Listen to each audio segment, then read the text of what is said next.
भगवत गीता से पूछोगे परमेश्वर कौन है, तो जवाब मिलेगा कि श्री कृष्ण ही परमेश्वर है। और वहाँ आपको संत सूरदास जी, मीराबाई जैसे महान संत मिलेंगे जिन्होंने कृष्ण भक्ति में उस परम तत्व को प्राप्त कर लिया। आप शिव पुराण से पूछोगे कि परमेश्वर कौन है, तो जवाब मिलेगा कि शिव ही परम तत्व है। और वहाँ आपको ऋषि मार्कंडेय जैसे महान ऋषि योगी ज्ञानी मिलेंगे जो कि परम शिव भक्त हैं। कुरान कहती है कि खुदा सबसे बड़ा है। और वहाँ आपको फरीद जी जैसे महान सूफी संत मिलेंगे जिन्होंने अल्लाह अल्लाह की धुन से उस परम तत्व को प्राप्त कर लिया। और गुरबानी भी आपको एक ओंकार का उपदेश देती है। तो सवाल है कि इनमें से सही कौन है और गलत कौन है, और जवाब है कि इनमें से सही तो सारे हैं, लेकिन गलत वो इंसान है जो इनमें से किसी एक पथ पे चलते हुए बाकियों का अनादर करता है, अपमान करता है। इसीलिए कबीर जी ने कहा था कि कबीरा कुआं एक है, यानी कि वो जो परमात्मा है वो एक विशाल कुएं की तरह है और पानी भरे अनेक, यानी कि हम और आप अलग अलग नामों से, अलग अलग स्वरूपों से उस भगवान को पुकारते हैं। लेकिन आगे कबीर जी कहते हैं कि भांडे ही में भेद है और पानी सब में एक। मतलब जो भांडा है यानी कि हम, भेद तो यहाँ पे है, क्योंकि आप इंसान को तो अलग कर सकते हो लेकिन भगवान को कभी बांटा नहीं जा सकता।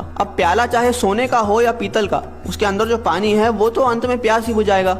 लेकिन अगर हम इस बात पे लड़ने लग जाए कि किसका प्याला ज्यादा बेहतर है, तो ना हम पानी पी पाएंगे और ना ही अपनी प्यास बुझा पाएंगे। जैसे दुनिया में हर जगह पे अलग अलग भोजन खाया जाता है, लेकिन हम कभी भी किसी और से जाकर इस बात पे तो नहीं लड़ते कि आप हमारी तरह भोजन क्यों नहीं करते, क्योंकि हमें पता है कि चाहे भोजन अलग अलग है लेकिन उसकी भूख और हमारी भूख एक जैसी है।